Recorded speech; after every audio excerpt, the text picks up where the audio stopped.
오늘 본문은요, 예수님의 은혜를 입은 두 사람의 이야기가 나오고 있는데요. 한 사람은 한 관리라고 이름하고 있고요. 또 한 사람은 12의 혈루증 앓던 여인, 이 두 사람입니다. 그런데 이 두 사람에게는요, 어떤 공통점도 사실상 찾아보기가 어렵습니다. 한 사람은 회당장이라고 하는 높은 직책을 가진 관리였습니다만, 또 한 사람은 그저 병을 얻어 고생하고 있는 가난한 여인이었기 때문입니다. 한 사람은 나름대로 사회적인 명성과 그래도 지위를 갖고 있는 인물이었지만, 한 사람은 삶의 가장 밑바닥을 경험하고 있는 가련한 상태에 놓여 있었던 것인데요. 그런데 이 두 사람에게는 어떤 공통점도 없어 보이지만 한 가지 중요한 공통점이 있는 것을 발견할 수 있습니다. 그것은 자신들의 인생 앞에 닥친 거대한 문제를 돌파할 수 있는 강한 믿음을 갖고 있었다는 점이었죠. 이 엄청난 공통점이 전혀 다른 환경에서 살아왔을 이 두 사람의 이야기를 오늘 본문에서 하나로 묶어주고 있게 된 것입니다. 이것은 무엇을 의미하는 것일까요? 전혀 다른 인생이 믿음이라는 하나의 공통점으로 설명될 수 있고 조화될 수 있다는 것은 무엇을 의미하는 것일까? 바로 전혀 다른 환경, 극과 극에 있었던 두 사람이 믿음이라는 하나로 묶여진다라고 하는 것은요, 결국은 이 믿음이 모든 종류의 인생들이 지닐 수 있는 모든 종류의 문제의 유일한 해답이라는 것을 알려주고 있는 것입니다. 그래서 오늘 말씀의 제목도요, 믿음이 역사한다 인 것입니다. 이제 오늘 본문에 나오는 두 사람의 이야기를 살펴보면서 어떻게 모든 종류의 인생들이 결국은 이 믿음을 통하여 삶의 정답을 찾아가게 되는가 잠시 보시도록 하겠습니다. 오늘 본문에서 먼저 등장하는 인물은 한 관리라고 표현되고 있는 인물인데요. 본문 18절을 읽어보시면 이 사람에게 어떤 어려움이 있었고 그 상황이 어떠했을까를 짐작할 수 있는 내용이 나옵니다. 18절을 다 같이 합독해 보시도록 하겠습니다. 예수께서 이 말씀을 하실 때에 한 관리가 와서 절하며 이르되 내 딸이 방금 죽었사오나 오셔서 그 몸에 손을 얹어 주소서 그러면 살아나겠나이다 하니. 어떤 문제가 있는지 아시겠죠? 이 관리는 지금 자기의 딸의 문제로 예수님을 찾아왔던 것을 알 수 있습니다. 게다가 자기의 딸이 방금 죽었다라고 말하는 것으로 보아 이미 상황은 최악으로 치달았던 것도 우리는 볼 수가 있는 것이죠. 그렇다면 이 관리는 어떤 사람이었을까요? 이 관리는요, 마가복음과 누가복음 다른 복음서를 참고하면 야이로라는 이름을 가진 사람이었다라는 것을 알 수가 있고요, 회당장이었다라고 소개되어 있는 것을 봅니다. 그러니까 그는 회당을 관리하는 관리자, 관리직책을 가진 인물이었다는 것이죠. 그리고 다른 복음서를 조금 더 보게 되면 그의 딸에 대한 내용도 상세하게 나와 있는데요. 이 딸의 나이는 12살이었다라고 소개되고 있고요, 하나밖에 없는 무남 동료였다라고 그렇게 말하고 있습니다. 모든 자녀들이 다 소중하겠지만 하나밖에 없는 무담 동료였다라고 한다면 그 아버지에게 얼마나 소중했을까를 짐작할 만합니다. 그런데 다른 복음서를 통해서 또 한 가지 알 수 있는 사실이 있는데요, 이것도 중요한 부분입니다. 그것은요, 이 회당장이 예수님을 만나기 위해서 이 딸의 문제로 집을 나섰을 그 시점에는 그의 딸이 죽은 상태까지는 아니었다는 점이었습니다. 즉 언제 죽을지 모르는 매우 위중한 상태이긴 했지만 그렇다고 해서 이미 사망한 상황은 아니었다는 것인데요. 왜냐하면 다른 복음서의 내용을 보면 이 회당장이 예수님을 만나고 있을 바로 그 시점에 자기 집에서 사람이 와서 자기의 딸이 이미 죽었다라고 하는 것을 그에게 알려주었다라고 성경이 말하고 있기 때문입니다. 자, 그렇다면 이 회당장은 어떤 생각을 가지게 되었을까요? 여러분, 모든 것에는 때가 있고 적절한 시기가 있는 것이 아닙니까? 아무리 절박한 상황이라고 하더라도 그 시기를 놓치게 되면 절대로 원하는 것을 얻을 수 없는 것 아닐까요? 사람들 말에 물 들어왔을 때 노 져라, 요즘 뭐 그런 말 많이 하던데, 여러분, 노를 저을 수 있고 그 노 젓는 행위가 효과가 있기 위해서는 물이 들어오는 시기가 적절하다는 이야기가 아닙니까? 만일 물이 다 빠져서 배가 뻘 위에 이렇게 얹혀 있다, 그때 노를 젓는다고 해서 무슨 의미가 있을까요? 아무것도 일어나지 않는 것이죠. 만일 자기 딸이 고침받기를 원했다면 딸이 죽기 전에 예수님을 만나야 하지 않았을까요?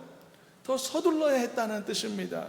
그래야만 고침받을 수 있는 기회를 얻을 수 있는 것이니까요.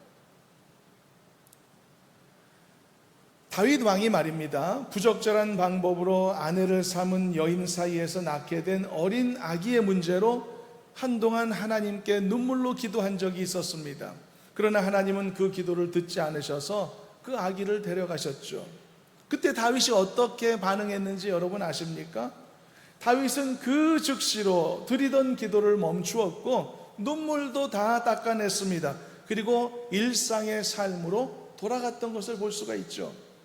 다윗은요, 그것으로서 하나님의 응답이 주어졌다라고 보았던 것입니다. 어쩌면 자기 딸이 이미 죽었다는 소식을 듣게 된 이 회당장이 해야 될 일은 이런 종류의 일이 아니었을까요? 간곡한 기도를 멈추는 일인 것이죠. 예수님을 찾아가려는 그 바쁜 걸음을 돌이키는 것이겠죠. 더 이상 같은 일로 마음고생하지 않기로 결심하는 그런 모습이겠죠. 이것이 더 지혜롭고 더 현실적인 모습이 아니었을까요? 그런데 이 회당장은 놀라운 모습을 보여주게 됩니다. 왜냐하면 그는 자기 딸이 이미 죽었다는 소식을 전해드렸으면서도 자기의 딸을 고쳐주시라고 하는 간절한 부탁을 거두지 않았기 때문이죠. 오히려 이 회당장은 예수님에게 드렸던 간절한 부탁의 내용을 수정하기까지 했습니다. 처음에는 고쳐주세요 라고 말하기 위해서 예수님을 찾아갔었는데, 그런데 이제는 고쳐주세요가 아니라 살려주세요라고 간청하게 되었던 것입니다. 여러분, 고쳐주세요라고 하는 부탁이 살려주세요라는 부탁으로 바뀌었다면 이게 여러분 평범한 일입니까? 단순한 단어의 바뀜의 의미입니까? 그런 게 아니지 않습니까? 전혀 다른 것을 구하는 기도 아닙니까? 엄청난 차이가 나는 전혀 다른 의미의 요구가 아니겠습니까? 그런데 그가 어떤 믿음을 가졌길래 그 상황에서 살려주세요를 말할 수 있었을까? 그래서 우리는 이 부분에서 회당장 야이로라는 사람의 놀라운 믿음을 주목하게 되는 것입니다. 사실 많은 사람들이 삶의 어려움이나 고난을 겪게 될 때 그가 그리스도인이라면 기도하게 되어 있습니다. 그런데 어떤 시점에 그 간절한 기도의 행위가 위기를 맞이하게 되기도 하는데, 그 시점이 언제냐 하면 간절히 기도했음에도 불구하고 상황이 나아지지 않았을 경우입니다. 오히려 그 상황이 더 악화 일로로 치닫게 될 때 처음에는 강력하게 기도하던 사람도 결국은 실망하거나 낙심하게 되어 있죠. 그래서 기도를 결국은 멈추게 되는 것을 수없이 우리는 볼 수가 있는 것입니다. 그리고는 자신의 기도의 행위 자체에 회의감을 갖게 된다거나 아니면 신앙생활 자체에 대한 의심에 휩싸이는 그런 안타까운 상황도 우리가 종종 보기도 하는 것입니다. 그런데 이 회당장은 어땠습니까? 상황이 최악으로 치달았던 것이죠. 병들어 누워있던 땅이 막 숨을 거두었다는 소식을 들은 것이죠. 이것만큼 최악의 상황이 어디에 있었을까요? 그런데 놀랍게도 회당장은 예수님을 향한 간절한 소망을 거두지 않았던 것입니다. 오히려 그의 기도는 더 간절해졌으며 더 강력해졌던 것을 볼 수 있죠. 그래서 이제는 고쳐주세요 정도가 아니라 살려주세요라는 기도로 바뀌게 되었던 것입니다. 얼마나 놀라운 믿음입니까, 여러분? 보통 이런 상황이 되면 품어왔던 일말의 희망조차도 내려놓는 법이라고 하지 않았습니까? 예수님을 황급하게 찾아온 원인 자체가 소멸되었다고 생각되지 않을까요? 이것이 낙심한 기도자의 전형적인 모습이 아니겠습니까? 대부분 이런 상황에서 기도를 멈추게 되고 소망을 내려놓게 되는 것이죠. 그리고 낙심의 상태에 빠지는 것이죠. 회당장은 분명 이 위기의 순간을 맞이했던 것입니다. 그런데 이 회당장은 예수님 앞에 나오는 발걸음을 멈추지 않았던 것이죠. 오히려 더 강력한 발걸음으로, 더 간절한 마음으로 예수님께 왔다는 말입니다. 그리고 오히려 그는 더 강력한 기도의 용사가 되었던 것이죠. 상황이 악화될수록 오히려 강력한 기도로 무장하는 사람이 되었다는 말입니다. 저는 이런 부분에서 이 회당장의 믿음이 너무 놀랍다라고 하는 말씀을 우리가 함께 나누고 있는 것입니다. 사랑하는 여러분, 우리 모두가 다 이런 믿음의 소유자가 되기를 저는 간절히 소망합니다. 상황에 따라서 내 믿음이 오락가락하는 모습에서 벗어나는 우리가 되기를 바랍니다. 상황이 악화되면 기도의 힘을 잃어버린다거나 의심과 불만에 휩싸이는 우리의 습관을 벗어내기를 바라는 것입니다. 상황이 혹시 어려운 상황이라도 오히려 내 기도가 더 강력해지기를 바라고, 나의 간구가 오히려 더 구체화되어져서 고쳐주세요라고 하는 기도가 살려주세요라는 기도로 변화되었던 것처럼 말이죠. 여러분들이 때로 어려움을 만났을 때 버티게 해주세요라고 하는 그런 기도하게 될 때가 있지만, 그 버티게 해주세요라는 기도가 오히려 더 강력해져서 승리하게 해주세요라는 기도로 바뀌게 되는 은혜가 있기를 저는 바라는 것입니다. 그리고 이제는 더 나아가 단순히 승리를 주세요라는 기도가 하나님께 영광되게 해주세요라고 하는 더 놀라운 기도로 변화되기를 바라는 마음이 있는 것입니다.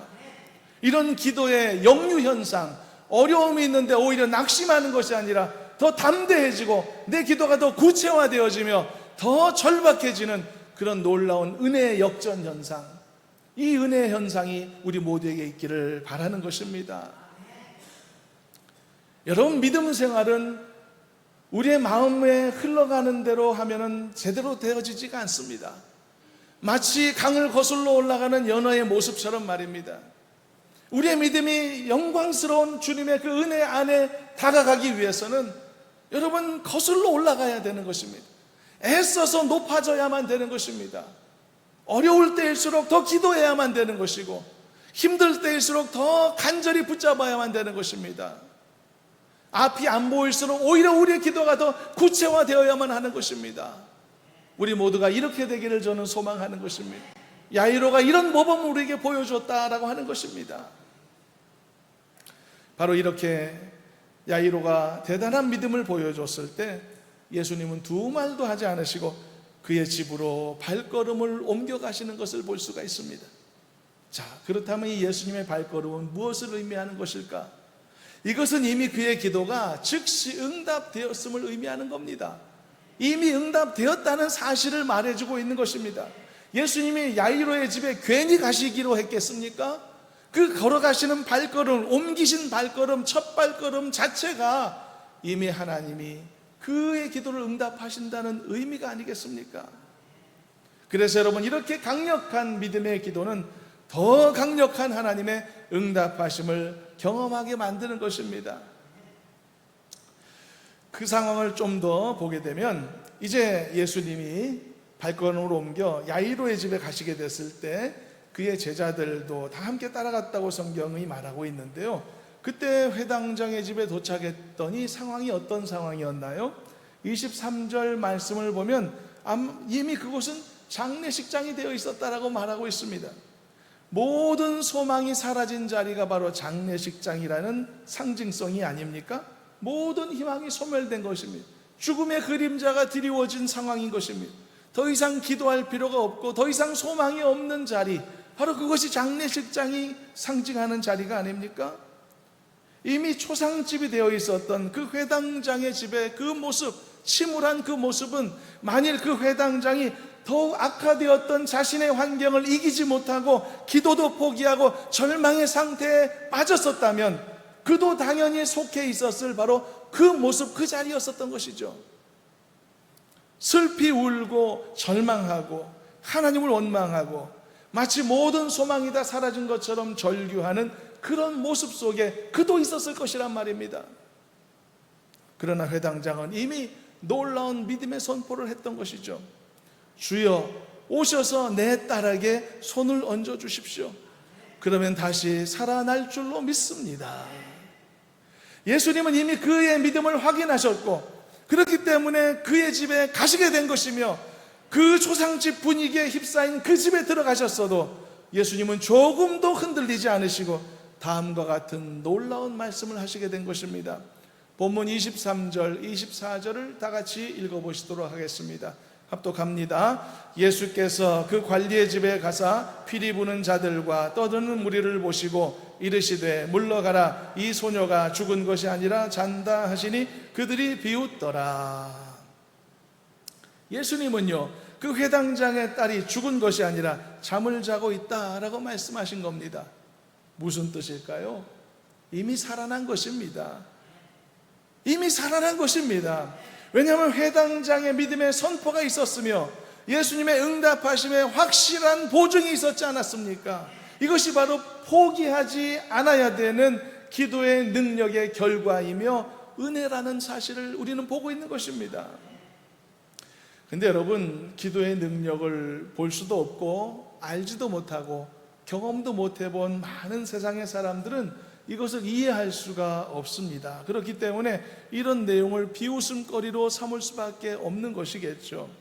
불가항력적인 어떤 문제를 앞두고 먼저 기도하고 싶어하고 먼저 하나님을 찾고 싶어하는 성도들의 모습을 바라보며 세상 사람들은 그것을 이해하지 못하는 것입니다. 그러면 비난하기도 하죠. 너는 이런 상황에서도 기도가 나오니? 너는 이런 상황에서 여전히 하나님을 찾고 있어? 하나님을 찾으려면 찾아봐. 너를 구원하러 오나 보자. 이것은 여러분, 욥의 아내가 욥에게 했던 말이기도 하고 십자가에 못 박히신 예수님을 향해 교만한 자들이 입술 열어 했던 말이기도 합니다. 그리고 지금도 역시 마찬가지입니다. 예수를 잘 믿는다고 하면서도 큰 고난 속에서 힘겨운 투쟁을 해가고 있는 많은 그리스도인들을 향해서 주변 사람들이 조롱하듯 건네는 말이기도 한 것이죠. 예수 믿는다고 달라질 게 뭐가 있어? 예수 믿는다고 밥이 나오니 돈이 나오니? 심지어 지금 예수님조차도 회당장 야이로의 집에 모인 많은 사람들로부터 비웃음거리가 되고 있지 않으십니까? 예수님도 말이죠. 말씀의 능력을 알지 못하고 기도의 강력함을 체험하지 못하며 믿음의 놀라운 능력을 보지도 못한 자들, 그들이 예수님이 죽은 자를 잔다라고 말씀하실 때 이것을 이해할 수 없었던 것입니다. 그러나 예수님은 회당장의 기도를 응답하신 것이죠. 그리고 그 놀라운 믿음의 기도를 현실로 바꾸어 주신 줄로 믿습니다. 25절 26절을 다 같이 읽어보도록 합니다. 25절부터입니다. 무리를 내보낸 후에 예수께서 들어가사 소녀의 손을 잡으심에 일어나는지라 그 소문이 그 온 땅에 퍼지더라. 믿으시기를 축원합니다. 사랑하는 여러분, 상황과 관계없는 담대한 믿음의 기도자들로 우뚝 서시기를 주의 이름으로 축원합니다. 상황이 나빠지더라도 변함없는 믿음으로 하나님 앞에서는 담대한 용사들이 되시기를 바랍니다. 오히려 그럴수록 그 기도가 더 강력해지는 역전현상이 나타나기를 바랍니다. 더 놀랍고 더 원대한 것을 꿈꿀 수 있는 믿음의 용사들로 거듭나는 은혜가 있기를 바랍니다. 그러면 주님께서 회당장 야이로의 기도를 그대로 응답해 주셨던 것처럼 여러분들도 기도의 응답에 놀라운 열매들을 얻게 될 줄로 믿습니다. 그런데 본문을 보면 이 사건이 이루어지는 과정에서 한 가지 별도의 사건이 더 있었다는 것을 확인할 수 있는데요. 그것이 바로 앞에 잠깐 소개했던 12의 혈루증 앓던 여인의 이야기입니다.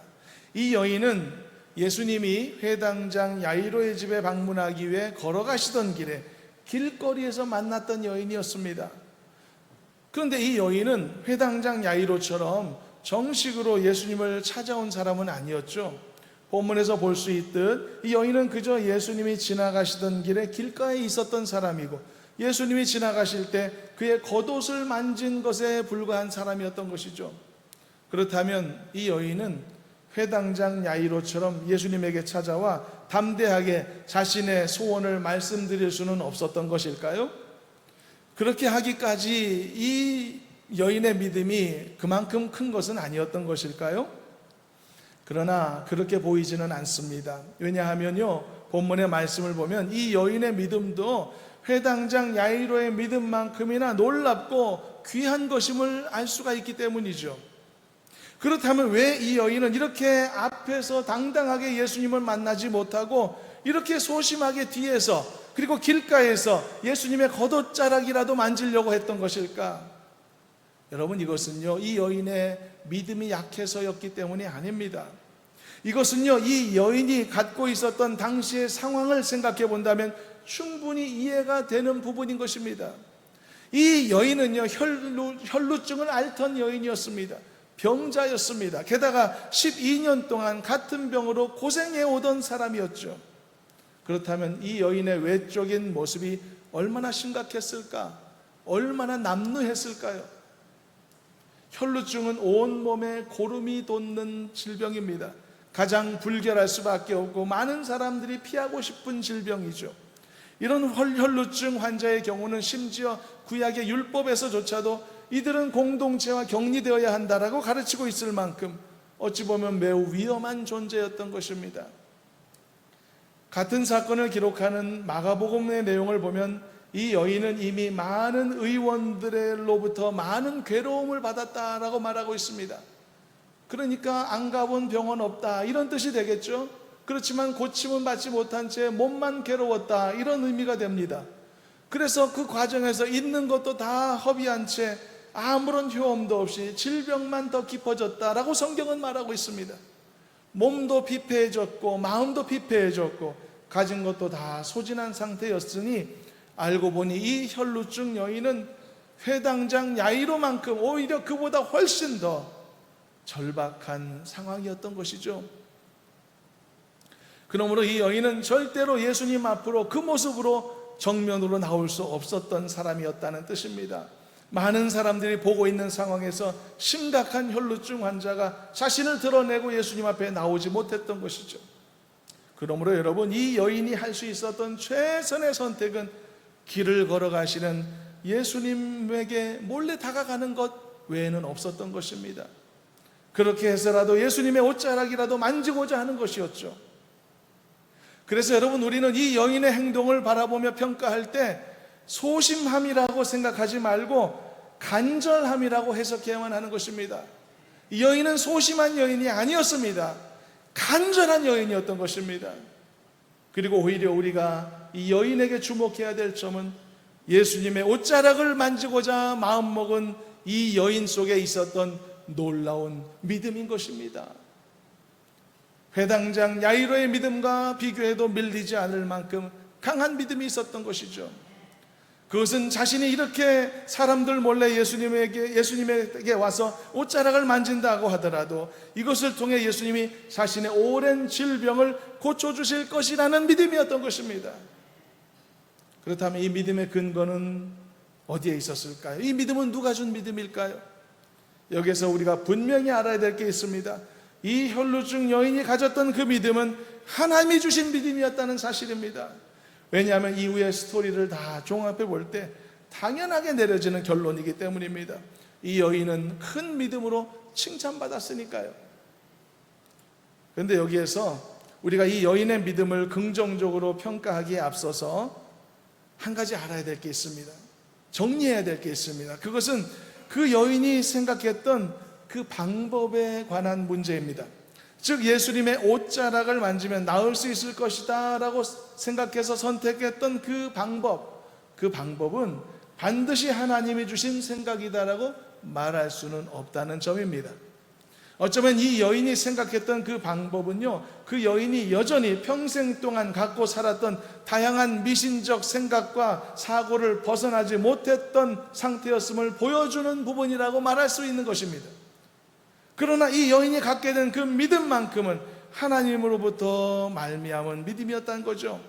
그래서 예수님은 자기의 겉옷을 만졌던 그 여인을 위해 발걸음을 멈추셨고 그 여인에게 그 여인의 믿음대로 되게 하시는 응답을 베풀어 주셨던 것입니다. 본문 22절을 읽어보도록 하겠습니다. 22절을 합독합니다. 예수께서 돌이켜 그를 보시며 이르시되 딸아 안심하라 내 믿음이 너를 구원하였다 하시니 여자가 그 즉시 구원을 받으니라. 여러분, 예수님의 옷깃을 만져 병을 고침받은 이 사건은 신유의 은사와 병 고침의 응답에 관한 어떤 중대한 방법 한 가지를 알려주는 말씀이 아닌 것입니다. 옷깃을 만진 이 행위는 이 병고침의 기적과는 사실상 상관이 없습니다. 이 병고침의 기적이 주어진 것은 예수님이 말씀하신 대로만 받으면 됩니다. 그 여인이 갖고 있던 믿음 때문이었다는 설명만 받으면 되는 것입니다. 딸아 안심해라 너의 믿음이 너를 구원하였느니라. 예수님의 말씀 아닙니까? 오히려 그 여인이 선택한 그 방법은 그 여인이 아직은 세상의 더러운 때를 씻어내지 못한 불완전한 영혼이었음을 말해주는 것입니다. 아직 제자 훈련 받은 적도 없고 말씀 훈련 받은 적도 없으니까 말이죠. 그러나 그렇다면 여러분, 누구에겐가 믿음만 있다면 방법은 아무렇게나 내가 정해도 하나님이 허락해 주신다는 뜻인가요? 그렇지는 않은 것입니다. 이 여인의 경우는 매우 특별한 경우입니다. 그러므로 이것은 단회적인 사건에 해당되는 것입니다. 왜냐하면 이 여인은 아직 신앙적으로 성장이나 성숙을 경험한 단계를 걷지 못했기 때문에 하나님께서 일시적으로 이런 상황을 허용하신 결과라는 것을 알아야 합니다. 만약 이렇게 혈루병을 고침받게 된 여인이 이후에 복음으로 성숙한 신자가 된 후에도 또다시 다른 기도 제목을 갖고서 예수님의 옷깃을 만지고자 했다면 과연 그 기도도 응답받을 수 있었을까? 결과는 매우 비관적인 것입니다. 이미 복음의 말씀으로 성숙하고 변화되었다면 그 상태에서는 더 이상 그런 미성숙한 태도와 생각은 허용되지 않을 것이기 때문이죠. 어저께 교육자들과 말씀을 나누는 시간에 나누었었던 이야기인데요, 예전에 구약시대에 보면 하나님의 언약궤가 마치 승리의 보증수표처럼 사용되었던 때가 있었던 것을 볼 수 있는데요, 여리고성 전투에도 이스라엘은 언약궤를 앞세워 행진하여 큰 승리를 거두지 않았습니까? 그 외에도 이후에도 많은 전쟁에서 언약궤를 앞세우고 나서 승리를 거둔 전쟁이 많았거든요. 자, 그렇다면 여러분, 무엇 때문에 승리한 것일까요? 그렇다면 만일 언약궤를 미처 준비하지 못한 상태였다면 그 전쟁에서 반드시 패배하는 것일까요? 언약궤가 없으면 승리도 없는 것일까요? 결코 그렇지 않았던 것입니다. 이스라엘은요, 언약궤를 앞세운 전쟁에서 승리한 적도 많았지만 우리가 알아야 될 것은 언약궤를 가지고 갔음에도 패배한 전쟁도 있었다는 것이죠. 그래서 블레셋에게 언약궤를 뺏기고 엘리 제사장 시절에 그런 불상사가 일어났던 적이 있지 않았습니까? 그러므로 여러분, 구약시대에 언약궤를 전쟁터에 앞세우는 것은 중요한 부분이었지만은 반드시 그것이 어떤 기계적인 승리의 공식을 가져다 주는 것은 아니었다는 뜻이죠. 마찬가지입니다. 이 여인이 예수님의 옷자락을 그 간절함과 절박함으로 만진 그 행위도 매우 중요한 부분이긴 했으나 이것은 질병의 치유를 위해서 반복적으로 사용될 수 있는 공식적인 치료법은 아니다라고 말하는 이유인 것입니다. 왜 이 여인이 예수님의 옷자락을 만진 행위 자체를 마치 폄훼하듯 설명하느냐 하면은 정말 더 중요한 부분이 있기 때문에 그것을 강조하기 위해서인 것입니다. 뭐가 중요한가요? 그 여인은 믿음이 있었던 것입니다. 그 믿음 때문에 치유받았던 것이라는 사실인 것입니다. 그러므로 우리가 당연히 알아야 될 것은 이 여인의 심각한 질병은 예수님의 옷깃을 만진 행위로 고침받은 게 아니라 이 여인이 갖고 있었던 절박하고도 간절한 믿음으로 말미암아 예수님의 긍휼하심을 입었다는 점이죠. 그러므로 가장 중요한 것은 믿음인 줄로 믿으시기를 바랍니다. 믿음으로 나아가는 길밖에 없음을 깨달으시기를 바랍니다. 내가 뭘 갖고 하나님 앞에 나가겠습니까? 무슨 형식을 갖고 준비하여 나가겠습니까? 내가 무슨 잘난 행위를 갖고 예수님 앞에 서겠습니까? 내가 그 어떤 무슨 방식이나 방법이나 꼼수나 묘수를 가지고 하나님 앞에 잘 봐달라고 나가겠습니까? 이 모든 방법과 수단들은 사실상 아무 의미가 없는 것입니다. 오직 내가 담대하게 하나님 앞에 나아갈 수 있는 유일한 이유는 하나님이 내 안에 주신 믿음뿐이라는 사실을 잊지 말아야 할 줄로 믿습니다. 믿음밖에는 없는 것입니다. 하나님이 나에게 주신 믿음, 예수 그리스도를 나의 주 나의 하나님으로 믿는 믿음, 그 믿음밖에는 없는 것입니다. 회당장 야이로에게 뭐가 있었습니까? 예수님이 회당장이라는 그의 작은 직책을 귀하게 보셨던 것인가요? 예수님이 회당장이 가진 재산을 좋게 보셨던 것인가요? 회당장쯤 되고 말씀을 보니 종들도 막 오라가라 할 정도의 그런 권한을 갖고 잘 살았기 때문인가요? 그렇지 않지 않습니까? 그 회당장이 예수님 앞에 보여드릴 수 있었던 것은 그의 작은 믿음밖에 없었던 것입니다. 고난이 닥쳤음에도 오히려 더 강하게 기도할 수 있는 믿음의 담대함밖에는 없었던 것이죠. 예수님이 나의 딸의 위에 손을 얹으시면 내 딸이 살아날 줄로 믿습니다. 이렇게 믿고 소망했던 견고한 믿음밖에 내세울 게 없었던 겁니다. 그럼 혈루증 여인은 어떻습니까? 그 여인은 더더욱 내세울 게 없는 사람이었죠. 그 여인에게 돈이 있었습니까? 명예가 있었습니까? 건강이 있었습니까? 자존심도 다 내려놓지 않았습니까? 남아있는 게 아무것도 없죠. 단지 그 여인에게는 간절함이 남아있었습니다. 예수님의 옷자락에 손이라도 대면 낫겠다는 믿음 하나밖에는 남아있지 않았던 것이죠. 마가복음 5장 27절 28절을 읽어보면 그 여인이 어떤 생각으로 그 행위를 했는가가 자세히 나와 있는데 한번 같이 참고로 읽어보겠습니다. 함께 합독합니다. 예수의 소문을 듣고 무리 가운데 끼어 뒤로 와서 그의 옷에 손을 대니 이는 내가 그의 옷에만 손을 대어도 구원을 받으리라 생각함일러라. 바로 이 믿음이 그를 치유했던 것이며 그를 구원했다라고 말하고 있는 것이죠. 딸아 안심해라, 너의 믿음이 너를 구원하였느니라. 사랑하는 여러분들도 이런 놀라운 응답을 받을 수 있는 강력한 믿음의 사람들이 되시기를 주님의 이름으로 축원합니다. 말씀의 결론입니다. 결국은 믿음 외에는 우리가 하나님 앞에 나아갈 길이 없다는 것을 다시 한번 깨닫게 된 줄로 믿습니다. 믿음만이 나를 승리케 하는 것입니다. 믿음만이 나를 구원하는 것입니다. 믿음만이 험악한 세상에서 하나님 바라보며 건강하게 살게 만들어주는 것입니다. 무슨 방법에 있는 게 아닌 것입니다. 어떤 사람의 능력에 있는 것이 아닌 것입니다. 도토리 기저귀 하여 조금 더 잘난 맛에 있는 것도 아니고 어떤 부족함 때문에 방해되는 것도 없는 것입니다. 오직 하나님이 나에게 허락하신 작은 믿음, 겨자씨만한 믿음이라도 소중히 여기고 붙잡고 있으면 믿음으로 나아가는 내 삶의 발걸음에 산이 옮겨지는 기적이 나타나게 될 것이며 어떤 인생의 문제도 하나님 은혜 안에 해결받는 기적의 은혜가 나타나게 될 줄로 믿습니다. 믿음을 소중히 여기시길 바랍니다. 나에게 허락하신 예수 믿는 믿음을 귀하게 보시길 바랍니다. 스스로 작게 여기지 마시길 바랍니다. 나의 작은 믿음을 귀하게 보시길 바랍니다. 그것으로 내가 삶에 승리하게 될 것이기 때문이죠. 믿음이 이기네, 믿음이 이기네, 주 예수를 믿음이 온 세상 이기네. 다 같이 해보겠습니다. 믿음이 이기네, 믿음이 이기네, 주 예수를 믿음이 온 세상 이기네. 할렐루야. 믿음만이 역사하는 것입니다.